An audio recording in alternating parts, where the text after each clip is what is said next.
नमस्कार। आज हमारे पास रॉबर्ट कियोसाकी की मशहूर किताब है रिच डैड पुअर डैड और हम इसकी एक हिंदी समीक्षा पर बात करने वाले हैं। इसी समीक्षा के जरिए मतलब किताब की कुछ खास बातें समझने की कोशिश करेंगे। हाँ बिल्कुल। और ये समीक्षा असल में दो बिल्कुल अलग सोच वाले पिताओं के फर्क पर बेस्ड है। हाँ, एक तरफ है गरीब पिता जिनका मानना है कि भाई अच्छी पढ़ाई करो, बढ़िया सिक्योर नौकरी पाओ बस। और दूसरी तरफ अमीर पिता जो शायद औपचारिक शिक्षा में उतने आगे नहीं थे पर पैसों के मामले में वो जबरदस्त सफल रहे। तो आज हमारा मिशन है इस समीक्षा से निकले जो मुख्य आइडियाज हैं, जो सबक है, उन्हें समझना। खास तौर पर वो संपत्ति यानी एसेट्स और देनदारियों मतलब लाइबिलिटीज के बीच का फर्क। हाँ, और फाइनेंशियल एजुकेशन की जरूरत क्यों है जैसा इस समीक्षा में बताया गया है। चलिए इसी पर बात करते हैं।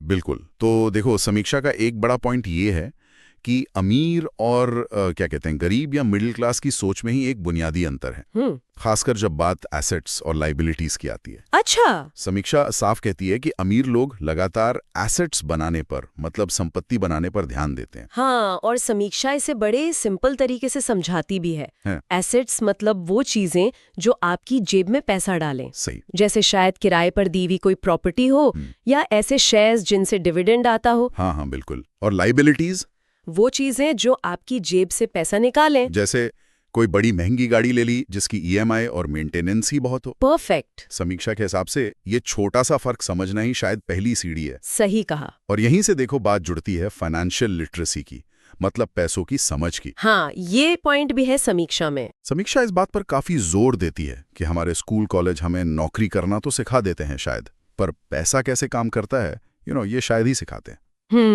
अमीर पिता का पूरा फलसफा एक तरह से इसी कमी को दिखाता है। तो क्या समीक्षा ये कह रही है कि जो हमारी ट्रेडिशनल एजुकेशन है वो काफी नहीं है? इशारा तो कुछ ऐसा ही है। हाँ, उसका कहना है कि कियोसाकी के जो अमीर पिता थे उनकी सलाह थी सिर्फ पैसा कमाने के लिए काम मत करो। अच्छा। तो फिर सीखने के लिए करो, ऐसी स्किल सीखो जो आपको फाइनेंशियली इंडिपेंडेंट बनाए। जैसे इन्वेस्ट करना, सेल्स, बिजनेस चलाना, मतलब ऐसी चीजें जो आपको सिर्फ नौकरी पर पूरी तरह निर्भर ना रहने दे। अच्छा, मतलब जॉब करते हुए भी कुछ ऐसा साइड में सीखना जो आगे चलकर कमाई का जरिया बन सके। ये दिलचस्प है। बिल्कुल। और समीक्षा में वो पैसे को अपने लिए काम करने दो वाली बात का भी जिक्र है। हाँ, वो भी एक बहुत अहम बिंदु है समीक्षा का। इसका मतलब है अपनी कमाई का ज्यादातर हिस्सा ऐसी जगह इन्वेस्ट करना जहां से बिना ज्यादा मेहनत किए पैसा आता रहे। Passive income. Exactly, passive income.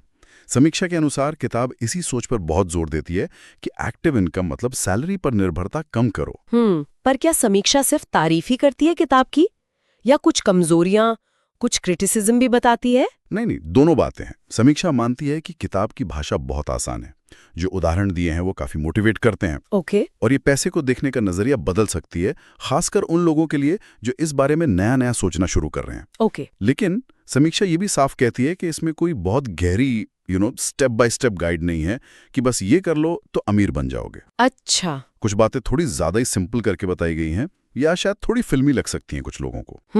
ये सोच बदलो वाली किताब ज्यादा है, ऐसे ऐसे करो वाली कम। तो कुल मिलाकर इस समीक्षा से जो बात समझ में आ रही है वो ये कि किताब कोई जादू की छड़ी नहीं है। ऐसा नहीं, बिल्कुल कि पढ़ा और रातों रात अमीर नहीं, बिल्कुल। लेकिन ये पैसे को लेकर हमारी जो सोच है, हमारा जो माइंडसेट है, उसे बदलने का एक मजबूत तर्क जरूर देती है।